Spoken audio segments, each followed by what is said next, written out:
In the name of the Father, and of the Son, and of the Holy Spirit. Amen. Just a few closing comments about chapter 7. And it has to do, once again, and begins to get serious about the identity of Jesus, and especially his identity in terms of who he is. And they continue to bring up the idea that he's not credentialed. He hasn't studied at Harvard, Yale, or any of those places. He's not attached to a rabbi or any of that sort of stuff. And yet, he seems to be able to capture the attention of the masses, whereby the learned and the clever, the religious establishment, seems to have really kind of passing effect on them, or one in which it's really just kind of going through the motion. It becomes religion then becomes a kind of formalistic thing. You just put it on automatic pilot, you kind of do it, and it doesn't really have any impact. And constantly they wonder, who is this guy? He speaks, not like the Pharisees and the scribes. He speaks with authority. The people follow him. And this, of course, is what causes the whole problem, because the Pharisees and the Sadducees and the scribes and all of these people are losing authority. They're losing their power. They're losing their power. And they feel it's slipping away. And so they try to discredit him. They try to ridicule him. They try to trap him. But now the stakes are being turned up. They want to kill him. And that's ultimately the progression of the world. The world's reaction to Jesus, the world's reaction to God, is that hostility to the point of termination, extermination. And this, again, is a clear indication, because it is one of the groundworks of discipleship. If you're going to follow Jesus and you expect the world to celebrate you, you got to get a new gig. You're in the wrong thing, because it's not going to happen. If you expect that the world is going to come and salute you and congratulate you and all of these other kind of things, then you don't know Jesus and you don't know the gospel. Because Jesus says, no need to be surprised if the world hates you. Know that it has hated me before you. If you were of the world would love you. But because you are not of the world hates you. Don't be surprised. There's nothing hidden here. This is clear, right out there. This is the part of the cost of discipleship. Some people want Christ without a cross. Some people want Christianity light, discipleship, locale, and so on and so forth like that. No, if you're really going to do this, you're going to be a sign of contradiction. For what Simeon told the Blessed Mother in the temple is that he is a sign of contradiction meant for the rise and fall of many. Well, when you get out among your friends and your compadres and all of this sort of stuff, and you get to the cocktail parties and the social gatherings and all this kind of stuff, and it turns up and topics change to things serious, and it impinges on the gospel and on how you live your life and so on and so forth. You can, as they say, the radio silence, you can go silent and just kind of sit there. Or you can respectfully and civilly and fraternally profess to the gospel, the teachings of the Catholic Church. And the consequences are the consequences. You may not be invited anymore. You may not be part of the group. You may be blacklisted or whatever. There's worse things. It's not having your name in the book of life. because that book, there is no shelf life, there is no fading of the ink or anything like that. It's permanent. Whereas this stuff, it's fleeting, it's passing, it's temporal. We know that in our own life. Things come and they're the greatest things in the world, they're terrific, they're wonderful, and in a little while we're on to something else. That's the way it works. In the monasteries of the monks and the nuns, in Latin, over the archway as they walk into the refectory is Sic transit gloria mundi. Thus passes the glory of the world. And the fact that they're eating there is a powerful sign that passes. It passes as this food that you're eating, because in several hours you'll be back in here to eat again. Why? Because it's temporal. It's passing. And so you have to decide, what's your time horizon? Is your time horizon is the quick sale, the quick fix, the snatch and run, or are you playing the long game? Everybody decides that for himself or herself. But that's what it's about. And as I mentioned to you last week, the question when you are confronted with some kind of dilemma or situation, is this decision I'm making bringing me closer to Christ? Or is it bringing me further away? That's simple. Is it, in my judgment, bringing me closer to relationship with Christ? Or is this decision I'm making bringing me further away? I can't answer that. Not for you. Sometimes I have trouble answering it for me. That's why we talk about the discernment of spirits. We have to have a discerning spirit. Because you see, often what happens, it's not simply a question between good and evil. That's kind of easy. The problem is often we have to choose between two competing goods. Two competing goods. You know this. For example, you're in college and you have a big final exam of the term, and you're studying and you have to pass and so on and so forth like this, and your friends, buds, and all that kind of stuff. Hey, come on, we're going over to Joe's to get some beers and pizza. And then we might go to a show or visit a few other people. Anything wrong with that? Nope. Is that good? Yes, it's good. It's good to go out with your friends. It's good to have a beer, too.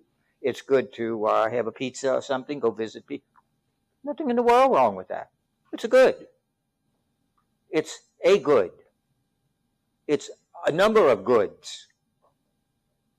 But you have this test looming tomorrow, which there's a lot depending on the outcome. So, do you say no? With the realization, I can go tomorrow night. I'll feel better about it anyway, because that stuff that I'm facing tomorrow won't be on my mind. So I delay the gratification for the greater long-term good. Aristotle says that's courage. Courage is the willingness to suffer in the short term a satisfaction for a greater long-term good. We suffer very little today because we live in a microwavable culture and society in which everything is judged by how fast it is, how convenient it is, how comfortable it makes us, and the cost. That's what, if you want to pitch a product, if you have something you want to sell to a manufacturer or somebody, make sure, number one, it's convenient, because we don't want inconvenience. There's a wonderful new book out, which I suggest you read. It's called The Coddling of the American Mind. It's wonderful.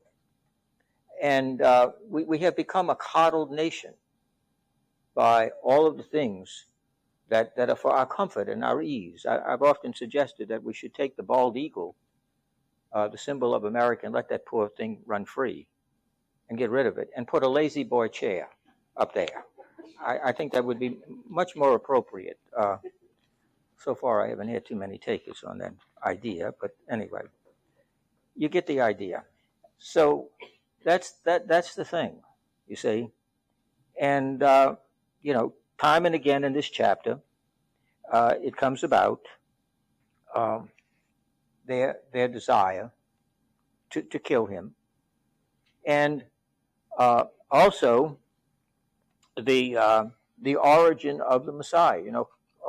Because again, they're centering in on the prophecies, but they even disagree among themselves about that.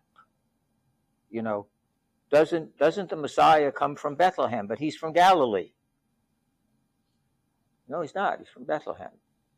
Jesus of Bethlehem. That's where he's born.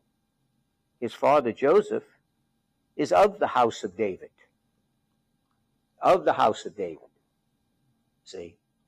And they talk about the origin. Clearly you see in these chapters, especially 7 and 8, this question that I've been trying to drive home to you again and again and again. Jesus clearly states it now. If you don't get it now, you'll never get it. There are two ways of understanding, especially when it comes in relation to the Father. There's the natural order, and there is the supernatural order. And Jesus says it as clear as anything. I mean, Mr. Magoo, Stevie Wonder, and Ray Charles could see it, okay? He states it. He said, you don't know the Father. I'm not talking about the Father. I'm talking about my Father. And we'll see that in a minute. But anyway, the final point in this chapter is the question of Jesus' divinity and the hour. Time and again, they want to know, why isn't he taken into custody? Why isn't he arrested? My God. That's the big question for the Pharisees. You see? The Pharisees, it says there in verse 32 and following, the Pharisees heard the crowd murmuring. Of course, that's all the crowd ever does is murmur. They're born that way. Which reminds you have to be careful of groupthink. Groupthink. I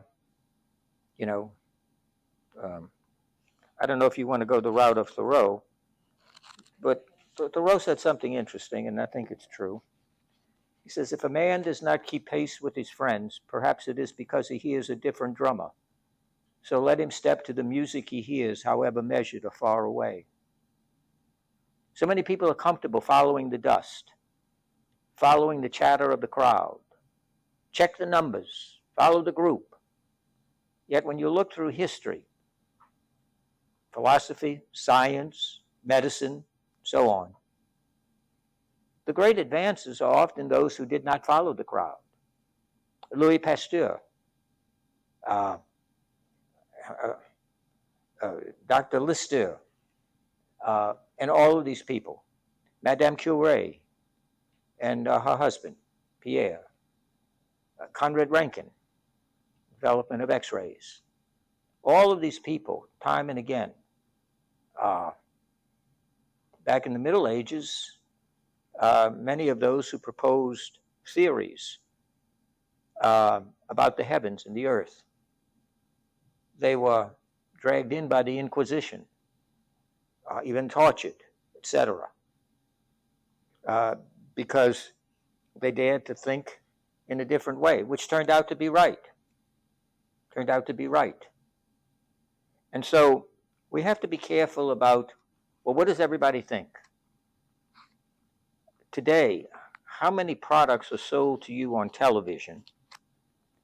Always what the experts say. I'm telling you, you couldn't go broke if you went to Las Vegas and every time you bet against what the experts said, you'd come out on top. You'd come out on top. Believe me, it's true. The expert said this, the expert said that, the pollsters said this one, that. The weathermen, I mean, come on. All of this kind of stuff. The idea of we're inundated with experts because in our technological and scientific society, we are users without understanding. And that is dangerous. Because if you are a user without understanding, you're enslaved. Your car breaks down and you don't know how to turn the thing on, other than now you got to push a button. See, very convenient. You just got to remember what button it is. Even though it says push to start, you still see people pushing buttons all over the place. It's incredible. But okay, or you can push it or do this and that, and so on and so forth. And you don't know anything about a car. You don't know anything about a car. What happens? Well, you got to take the thing in because it doesn't start or doesn't run or whatever. And the mechanic looks under the hood and he's looking all over the place. And you know that's not good because you can hear the cha-ching, cha-ching, the ching, huh? And he tells you it's the carburetor connected to the manifold through the outflow of the inflow, overflow, who's looking for a date, and things like that. You know, sorry, Flo, sit down. We're not talking about you. And you don't know anything. You don't know if it's true or not. You have no idea. You assume it's true. You assume the price and what it's going to cost. You know, I'll go get a second opinion. Oh, really? Boy.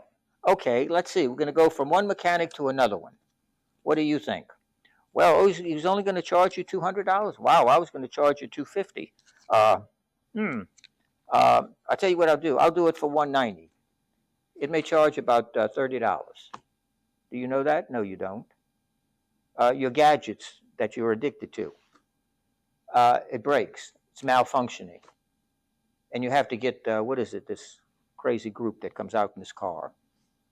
One of the big stores has them. Geek Squad, the Geek Squad. And they're going to come. And they're going to fix that thing. And in about 2 seconds, they have it fixed. 175. Huh? Excuse me? You giving me that? No. That's what you're giving me. Did you know that? No. Is that right? No. We have become alienated from our environment because we're users without knowledge. And that enslaves you to the expert. That's the problem. It's a real problem of alienation. We use things. We have no concept of how, why, what for.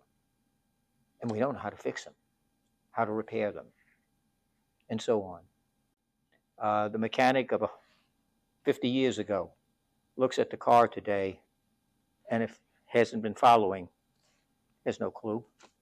Everything is computerized. Everything is meant to break. We know that, planned obsolescence. And when it does, it's not simply go to the dealership and say, I'd like a car with, I want a 4-door car with windows, and I want one of those roll things. Huh? What? What do you want? You know this. Roll it like up, and then when I want it down, I do this. When I want it up, I do this.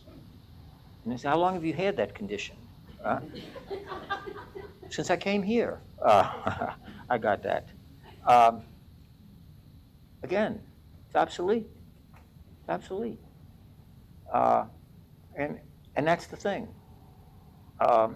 So we tend to look at our environment and we look at them as simply users of it. And we're not sure exactly what they do.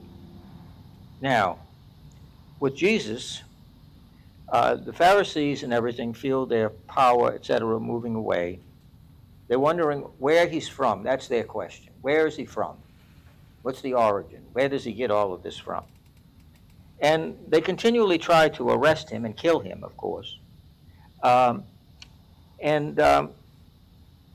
They're murmuring, the chief priest and the Pharisees send guards to arrest him. Jesus said, I will be with you only a little while longer, and then I will go to the one who sent me. You will look for me, but not find me. Where I am, you cannot come. See? What is he talking about there? Is what? Yeah, what is he talking about? How does he get there? Well, he had to do something before resurrecting. Yes, the crucifixion. So you got to die first, and then you do the Pop-Tart. You pop. You're not. Anyway, so the Jews said to one another, where is he going? And that we will not find him. Surely he's not going to the diaspora, as they say, the dispersion, among the Greeks to teach the Greeks, is he? It's interesting, isn't it? Isn't that thing interesting? It should be. He isn't going to the Greeks. Yet, what happens in chapter 12? Very good. That's, chapter 12, which is right before the entering of the book of glory. This is the end of his public ministry. There is no more public ministry. What's that? Oh. Yeah. Anyway, so this idea, they come and they want to see Jesus. Because the Greeks have come to the festival, the Passover. See, they're the Jews in the diaspora. They come to Jesus with the request, we want to see him. And then what happens? What does Jesus say? What does Jesus say? His hour is not yet. Read it. Chapter 12. Look at chapter 12. Please. Please.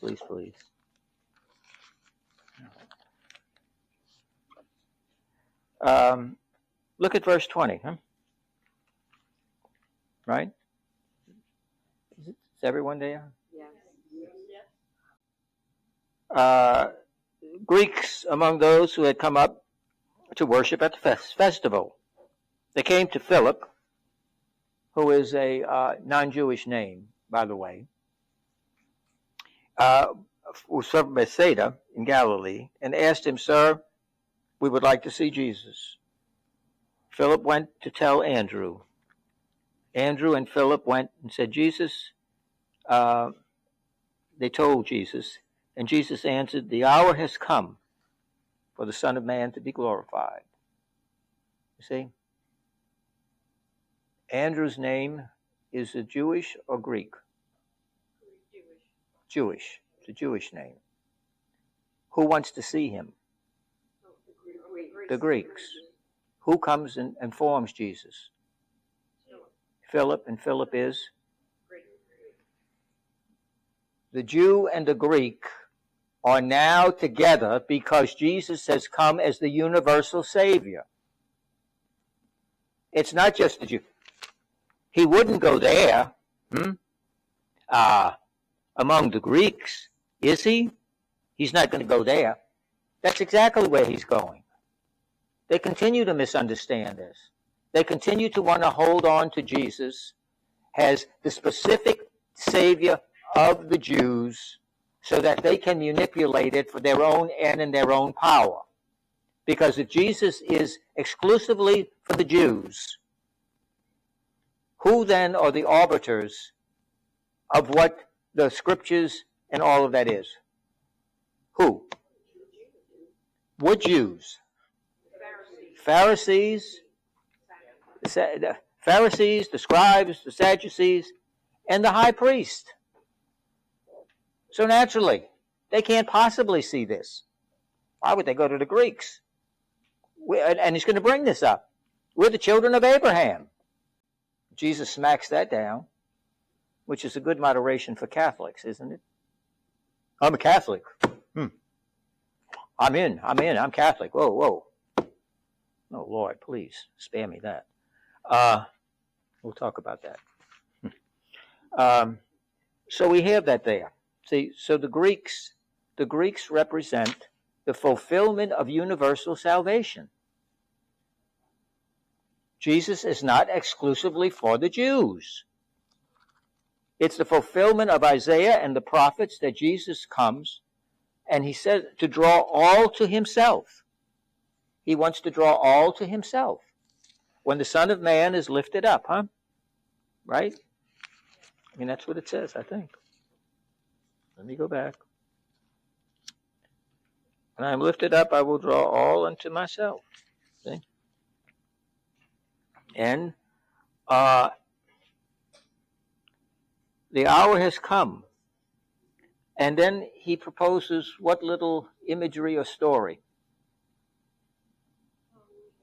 What's that? Very good. The grain of wheat. And how does the grain of wheat fulfill its mission and purpose? It dies. It goes into the ground. The ground is its tomb. See? And dies. It remains just a grain of wheat. But if it dies, it produces much fruit. It's a beautiful imagery there. You see the connection there, huh? I mean, that's obvious. It's obvious. See the connection there. So, it then shifts to this, which you should be immediately familiar with and should immediately bounce all kind of things off your head, huh? On the last day and the greatest day of the feast, Jesus does what?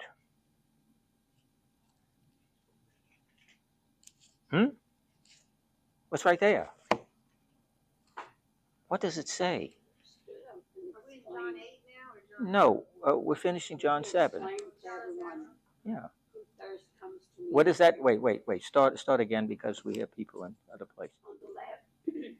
On the last and greatest day of the feast, Jesus stood up and exclaimed, "Let anyone who thirsts come to me and drink.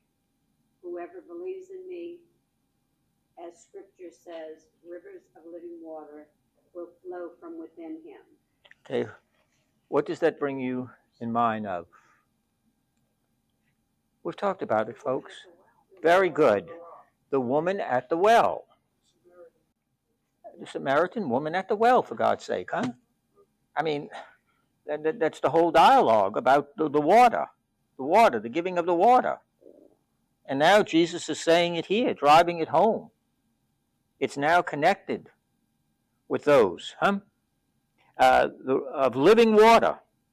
That's what he tells the Samaritan woman. Does everybody have that? Do you have it back there? Okay. He said in reference to the Spirit, but the Spirit, of course, hasn't come yet. Why hasn't the Spirit come yet? That he hasn't died. Because remember, let's look at chapter 19 of John, please. Just bear with me. 19. Look at chapter 19, please. And look at, let's start verse 28. 19:28, please. John 19:28.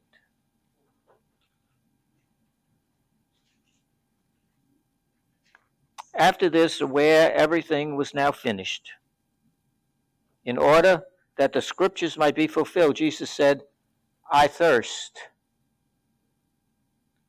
How could Jesus say that? I mean, have I lost my mind?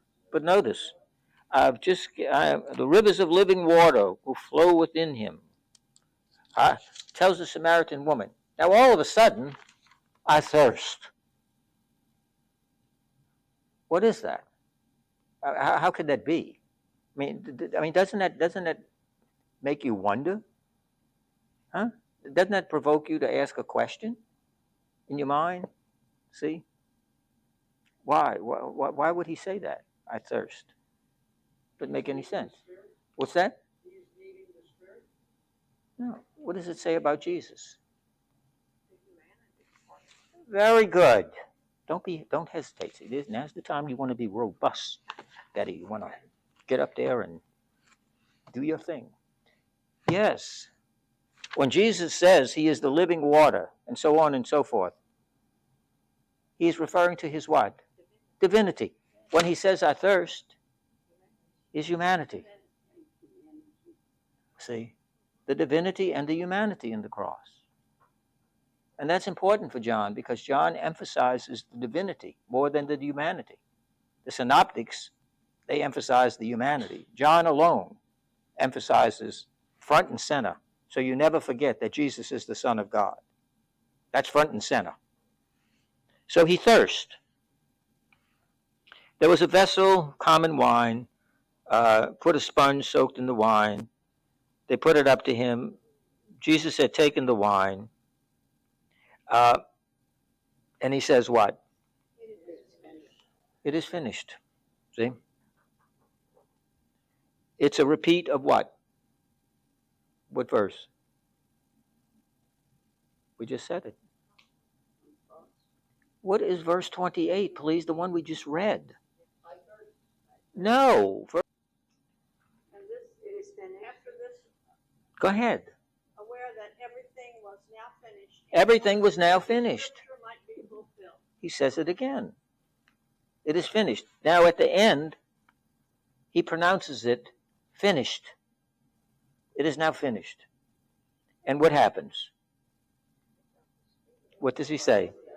Bowing his head, he hands over the Spirit. He hands, notice he said, not a spirit, his spirit, the Spirit. He's handing over the Spirit. This is his hour, and his hour that he came for is now completed on the cross with the handing over of the Spirit. And in this section here on 7, there was no Spirit yet because Jesus had not been glorified. The glorification of Jesus is the completion of the work of the cross. That's the glorification. And I told you about glory, the idea of doxa, glory in relation to God, and its civil as well as its religious meaning, and so on and so forth. We talked about that. And it just goes on again to that debate that they're having. And you see that this discussion, which is really a debate about the origin, is really, once again, this constant trouble, this constant problem of two ways of understanding reality. Earthly and natural, and that of divine and supernatural. See? The origins of Jesus. They're debating the origins of Jesus in terms of geography. Jesus is answering the question in terms of what? His origin with what? With the origin with the Father. Yes, the origin with the Father. So there we are. Okay? So you see the discussions and what happens. What happens when, in fact, this develops. But notice, please, final little thing, because we'll meet a very interesting and old friend at the end of this chapter, 7. Huh? Who is it? Nicodemus. Nicodemus. When did he see Nicodemus? At night. Came at night. And what did he ask him about? How can an adult be born again? Born again, and the question of the Spirit, which is here. This is the point. The water, the Spirit, etc. Nicodemus is present. Nicodemus is present. And the authorities are arguing about all of this. And back and forth, they're arguing. And Nicodemus says what? This our law condemn a person before it first hears him and finds out what he is doing. Go ahead. They answered and said to him, You are not from Galilee also, are you? Look and see that no prophet arises from Galilee. They won't let it go. But notice how they turn on their own. Nicodemus, a highly respected member of the Sanhedrin, a Pharisee and a member of the Sanhedrin. They immediately attack his origin. You're not from there, are you? See? Immediately start there. Start at the origin. And because what they don't want is, he quotes their own law, the law of Moses. You don't convict a person without having given him a chance to explain, address the issue, the charges, etc. Now we go from there, and then we go into chapter 8. And is there anything at the beginning of peculiar to chapter 8?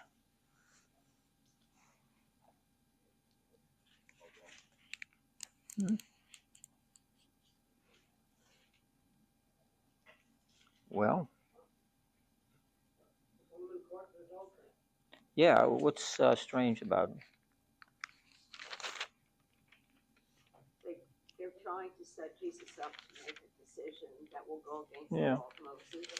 Yeah. He was teaching. Do you see any, look, do you see any flow from 7 to 8? No. No. Take this episode with the woman. You can take it out, and you can start with verse 12. What does that tell you? Somebody added it. Very good. This is a later edition. It doesn't belong to the original text. This is more likely to be in the Gospel of whom? That's right, the Gospel of Luke. Because Luke talks about the compassion of God, the forgiveness of God. He's the one who carries the stories about the penitent woman. And Luke is very much Luke's gospel is earlier. John is the latest gospel written toward the end of the first century. Some even suggest it's later. Some even suggest that the author of the Gospel of John is John the Baptist. That's a bit of a stretch. But Rosemary Breedigale from Notre Dame, she is convinced that it's John the Baptist who did this. The difficulty with that is, if you follow any kind of chronology, currently he's dead. He lost his head over Jesus, and so to speak. And we're going to do that this week on the 29th. He gets his head handed to him, so to speak. I always preferred the other thing, the beheading of John the Baptist. It's more earthy and the passion of John. Oh God, give me a break. Anyway, so we have that. The woman's caught in adultery. It doesn't fit. It's a later edition. Nothing wrong with it. But that's why you have to be careful about all these people who want to run around quoting the Bible. The devil quoted the Bible. The devil quoted the Bible of Jesus in the desert. So just because somebody quotes the Bible, buckle and all, if they're in the Bible Belt, it doesn't matter. Let's look at this episode. Briefly, I hope. So each go to his own house. They go to their own house. They disperse, see. The community gathered as the community scattered. But Jesus goes to the Mount of Olives. Why the Mount of Olives? What's so important about that? That's the center. That's where he'll be handed over. What? The Mount of Olives is the center where everything's going to come to an end. What is significant about the Mount of Olives in the life of Jesus? He goes there for what? To pray. He goes there to pray constantly. To commune with the Father. And often he doesn't go with the disciples. He goes by himself for this intimacy with the Father. So he goes there, but early in the morning he arrived in the temple area. People started coming to him, sat down and taught them. The scribes and the Pharisees brought a woman caught in adultery and made her stand in the middle. Now, for all of you card-carrying ACLU members, the woman has been caught in adultery. She has been caught. That's stipulated by the text. So it's not, our chromosomes were off that day, or she had too much sugar the night before, or something like this. There are those who believe and theorize that it was her husband who set her up with the authorities after he found out what she had done, having adultery. And he's the one who gathered them to condemn her. Okay, payback. See? Caught in adultery, he stands in the middle. That's, we have to understand. See, America, and much of the West, overwhelming West, we are a guilt society. Oriental and Middle Eastern societies are shame societies. And there's a big difference there. It's perfectly consistent that America would be a guilt society because we're individuals. Guilt is a psychological state, see, in which we stand and we feel guilty. And who feels guilty? You, supposedly. Once upon a time we did anyway. We don't feel guilty anymore. Don't worry about it. But once upon a time. And it comes to the individual. Who's responsible? Who did this? Who's the perpetrator? So guilt tends to be individual. We want to lay the guilt on an individual. Oriental societies are very different. They're shame societies because they're grounded in family. When you mess up, it's not just you. You have disgraced your family. Back in the ancient times when I went to grammar school, or not necessarily be mean and hateful about this. We're almost over, and I took my Prevagen, so I will remember your names. Anyway.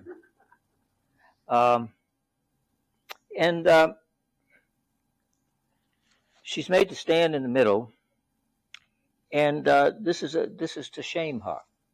When I went to elementary school, the nuns never, boys or girls, never called you by your first name. They didn't know you had a first name. You were the Smith girl, the Jones boy. That's what you were referred to. It's that Edwards kid. Why? You came from somewhere. You came from where your parents were, your home. That's what it was. That's what you did. It was always to show that you were part of something larger than yourself.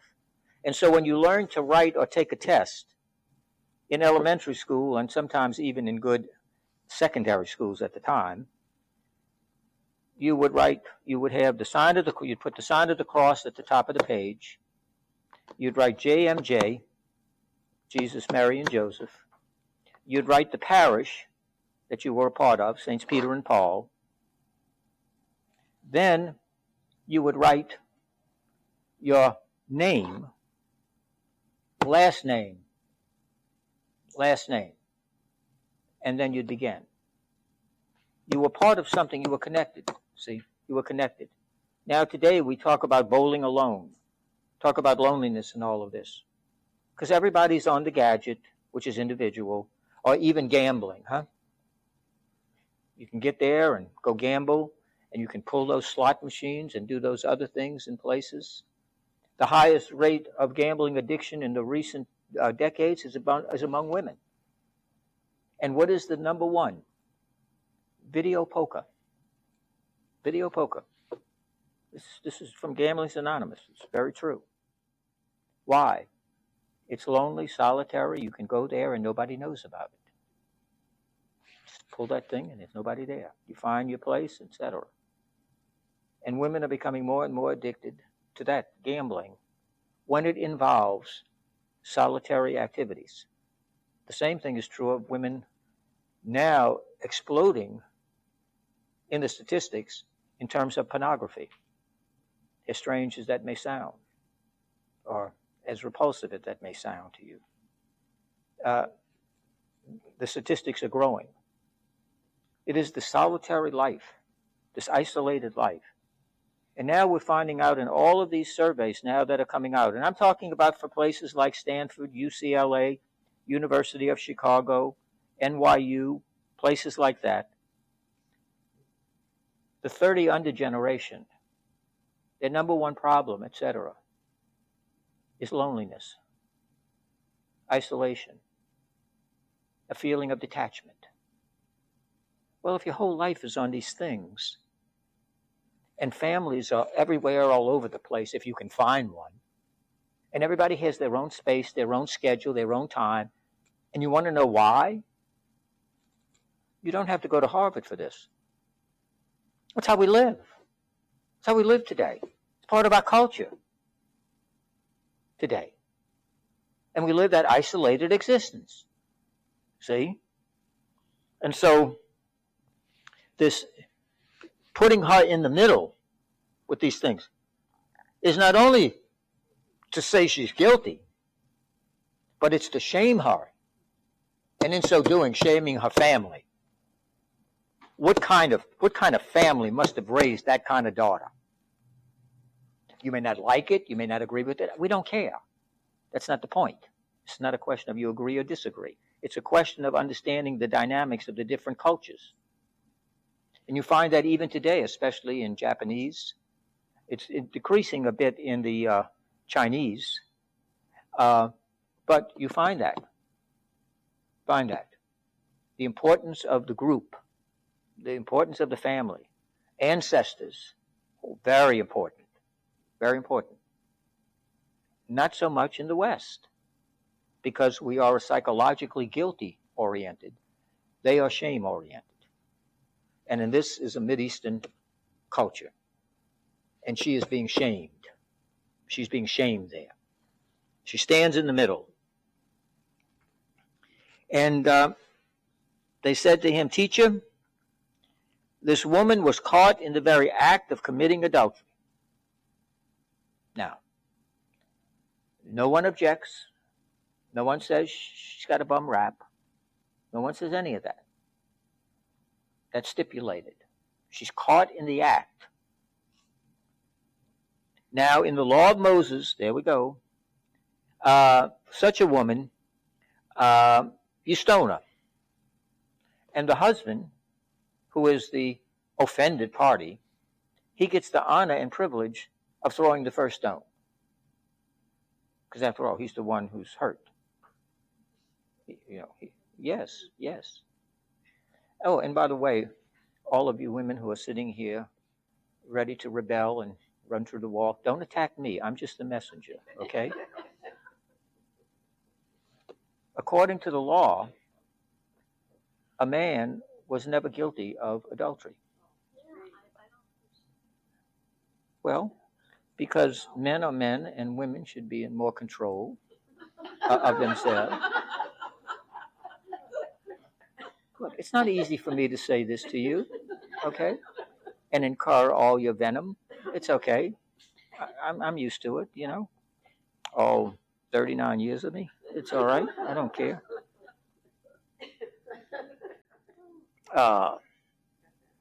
So what do you say? Well, we know it's a setup. We know that. I mean, it's obvious. You don't have to watch Perry Mason. They said this to test him, so that they could have some charge to bring against him. They were already nailing him for the Sabbath. Now they want to get him for breaking the law. And not only breaking the law, but condoning infidelity.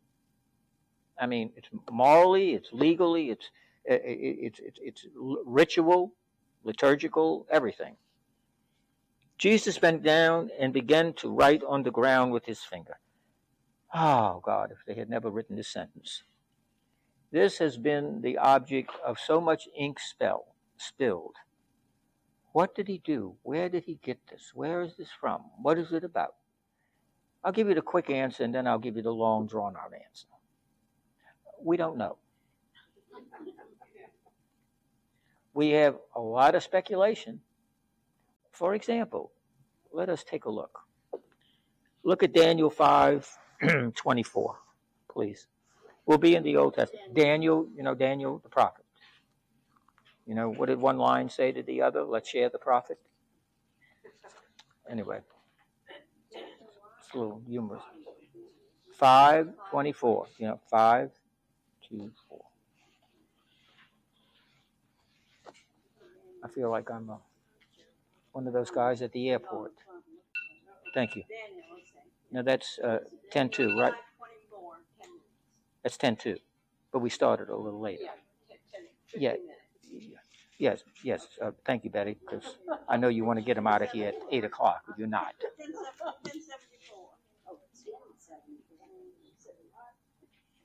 Does everyone have it? Look at Jeremiah 17. Jeremiah 17:17. I'm going to give you these references, and we're getting toward the end, so I don't want to waste too much time on that because this really is kind of an insignificant thing, but it fascinates people. It's one of these things. 1717. You can also look. I'm sorry. Yeah, Jeremiah 17:17. You can also look at Exodus 23:1b. Exodus 23:1b, and you see reference there to writing. Quick. Exodus is 23:1b. And if you look at, just to give you the quick version of this, speculation has been that what Jesus was doing was writing the names of the accusers on the ground. Also, when a judge in the Roman court, the emperor, would render in a verdict, the first thing he would do would be to write down the sentence of it, of the punishment, and then read it. So Jesus was writing out the sentence that he was going to impose, since they asked him to be the judge. That's a possibility. That's another possibility. And but again, we get. I'm not minimizing it. We get caught up in all of these things about, like this one thing now. Oh, what did he write? What did he say? And we miss the bigger theological and spiritual dimension of this. We don't know what he wrote. That's the bottom line answer. We have all kind of speculation. He catches the woman in adultery. And when they continued asking him, he straightened up and he says, "Let the one among you without sin cast the first stone." And he bent down and wrote on the ground. Of course, they could not answer that question. Not to anybody's satisfaction. Because if they said they were without sin, they were claiming to be God. If they said they had sinned, well, then what is your sin? Let's put you here and find out if we want to stone you. It's a beautiful question. Because no matter what you do, it's one of those, have you stopped beating your wife? Huh? No matter how you answer, you're in trouble. If you say, no, I haven't. What, you haven't stopped beating your wife? Yes. Well, it means then once upon a time you were beating your wife. See, that's the question of the trick question, or the double answer. That's why you should never answer those questions yes and no.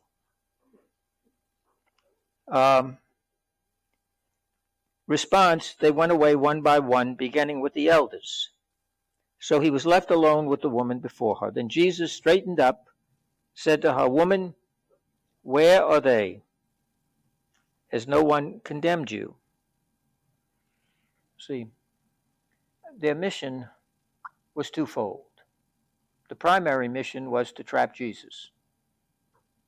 The other mission, in order to relieve themselves, they were wrapping it in the charge of adultery. So they were just morally doing their duty. No, they weren't. Here is another example of so-called doing good for bad ends. And you have to be careful about that. See, because evil never comes presented as evil. It doesn't. Never does. Everything bad always comes wrapped in something nice. And that's as old as Adam and Eve, isn't it? How does Eve get started in all this? What? Yeah, but what? In the garden? What? It's not an apple. It's a forbidden fruit. And what is it? Well, no. Think about it. I'm asking. Huh? That's right. It's pleasing to the eye, and it's good to eat. You can't argue with that, can you? I mean, when you go to a rip-off store down there, yeah, I'm sorry, they are. Uh, what do you get? As soon as you walk in, you get all the vegetables, produce, and everything in the front. You don't get the canned dog food or the bathroom cleaning products. You get all that. Yeah, it's attractive. It's pleasing to the eye. I mean, that's kind of advertising psychology 101 or marketing. You do that. Um, and so it's pleasing to the eye. It's appealing, you see. And but we know that evil never comes directly as it is, because if it was, we wouldn't choose it. We wouldn't choose it. Because our natural thrust is towards the good, the beautiful, and the true. But because of sin, the sin in the scriptures, in our catechism, is called concupiscence. It's this attraction toward the evil, toward the forbidden. And we know that. You want to get your children not to do something, whatever you do, don't forbid it. Because as soon as you forbid it, it really becomes attractive. After all, why are they forbidding it? It must really be good. Otherwise, why would they do that? As soon as you forbid something, there's something in us, the wound of sin, that makes it more desirable. Go take your child to Toys R Us, if there's still any of those left. And you can have anything in the store, except you can't have this video game. That child wants the video game. I don't care what else you got in the store. I want that game. It's forbidden. That's what they want. There's something in us, the wound of original sin, that as soon as it's forbidden, it becomes more attractive, becomes adventurous. You know, it's exciting. Wow, adventurous, all these kind of things.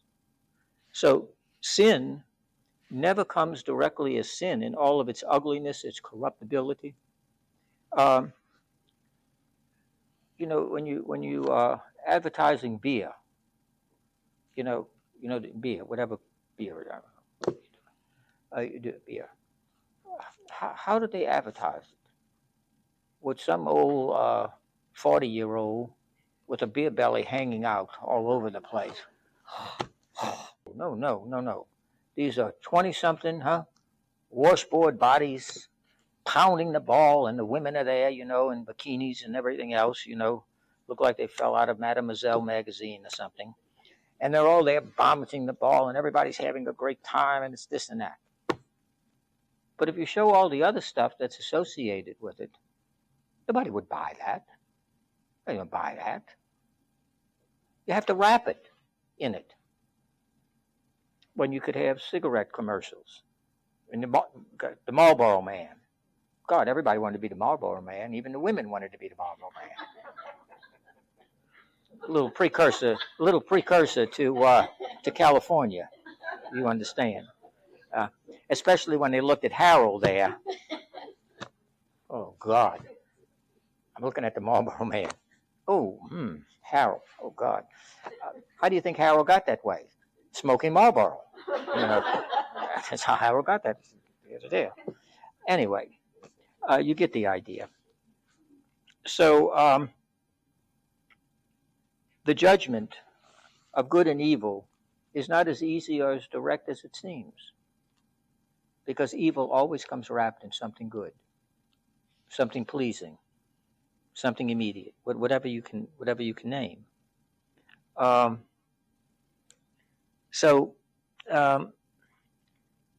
Who's to condemn you? No one, sir. In other words, the case falls apart. No witnesses. Neither do I condemn you. Now, I'm going to end on this, though. You see, Pope Francis said that, and everybody lost their mind. Everybody lost their mind. Because they didn't like him to begin with, so it doesn't matter. No matter what he said, they were going to find something wrong with it. Not to mix religion and politics. But as President Trump told the joint session of Congress back in February or whenever it was, I could find the cure for cancer. I could do anything. And you people will never give me credit or say that I did something good. That's what he told them, sitting right there to their face. The same thing with this. Pope Francis said, who am I to judge? Oh my God, they went crazy. Absolutely crazy. I mean, they were out of the woodwork all over the place. The only problem is they didn't read the whole thing, and they didn't understand what he was saying, which is perfectly correct. Who is he to judge? I can't judge your soul. The Pope can't judge your soul. I can judge your behavior. I can say this is good behavior, bad behavior. But your soul, I don't know anything about that. Oh, you're going to heaven or hell? I have no idea where you're going. I don't know where I'm going. I'm hoping to get to first base, because then I know I'm going home. You know? Yeah, I had a lady one day out there say to me, oh, Father, you know what I want? I said, no, ma'am, I really do not know what you want. I don't know. I didn't give it that much thought this morning. And she says, I want to go to heaven. I said, oh, that's good. She said, well, don't you want to go to heaven? I said, well, ma'am, I'm going to be satisfied going to first base. You know, hit batsman, ball 4, I don't care. Because if I get there, I'm going to. She said, you mean you don't want to go to heaven right away? I said, ma'am, I'm satisfied with first base, okay? She was horrified at that, because I thought I should just want to get. Look, I'm telling you, it's close play at the plate and I'm safe. I'm okay. I'm okay. I made it. Doesn't matter. Anyway, so, but that's what happened. Jesus says time and again, I did not come to condemn the world. I came to save the world. See, we have to be more about salvation than damnation, more about grace and conversion than about sin and lostness, you see, and see that grace abounds the more than any evil or fall. That's the case. And Jesus says, neither do I condemn you. But notice, please, he doesn't leave it there. Otherwise, that's a free get-out-of-hell ticket, isn't it? Well, neither do I condemn you. No big deal. Don't worry about it. No. See, you have to read the whole thing. See, people who stop there, well, you know, this sin, well, you know, just say sorry and, you know, like have a nice day and all this kind of stuff. Go, and from now on, do not sin anymore. Now, some translations have it, do not commit this sin again. You see? There's a great deal of linguistic back and forth on this.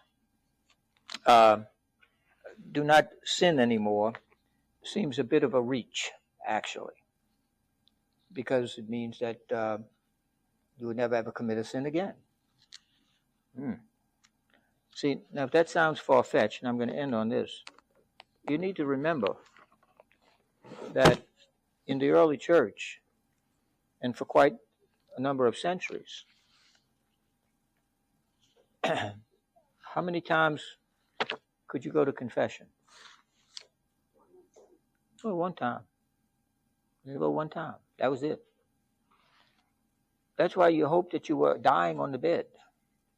Because the worst thing would happen is if you recovered. Oh, Lord. Because you'd have to get to a monastery or a convent or something. Because that's a tough hole. That's a tough thing to pull. So you could only go one time. So you want to try to save that one time up. Now you can go to confession when it's available and so on and so forth, which is more sensible. And you can thank the Irish monks for that, because the Irish monks are the ones who were responsible for the conversion of the barbarians. There's a book out by Thomas Cahill, wonderful little book called How the Irish Saved Civilization. It's the Irish monks who went among the Visigoths and the barbarians and all of this kind of stuff, and they were the ones who converted the barbarians to Christianity. And they developed, which was there for the longest time, it was called the penitentials. Penitentials was a little book that every priest carried. And it extended even into the 50s and part of the 60s of the last century. And it was a book in which you had the sin that was committed and the appropriate penance next to it. It's called the Penitentials. The reason that was important is because the barbarians had a very, very strict code of justice. That is, it had to be the equal application of justice for the same sin. And so you couldn't have a priest out there saying, oh, you stole $5? Well, just say 3 Our Fathers and 3 Hail Marys. You go to another one and he says, well, you have to make restitution and this and that. Well, it's confusing. Same act, same amount, same thing, and yet there's this big disparity. So that's what they would do. They would write down what's called the penitentials, and they got rid of that about really the mid to late 1950s, and then went to, it used to be called the manuals. When you went to the seminary and studied moral theology, there were the manuals that you had to study. And it was put together by the Jesuits and the Dominicans, and so on. So anyway, we'll finish this and go on to chapter 9 next time. Let me suggest something to you for your reading and just to keep you interested in this. The two big themes there are the Jesus as the light of the world. That's interesting. Why does light become more and more a theme throughout the gospel? It becomes more and more a theme. And the relationship between Jesus and Abraham, which is interesting. In the name of the Father, and of the Son, and of the Holy Spirit. Amen. Almighty and gracious God, we offer you glory, praise, and thanksgiving for your gift of this time together. Please come, Holy Spirit, come. Indwell in us, enlighten our minds and hearts, that your word, the gospel of life, will truly take root in us, that we may witness and share that gospel each day you grant us.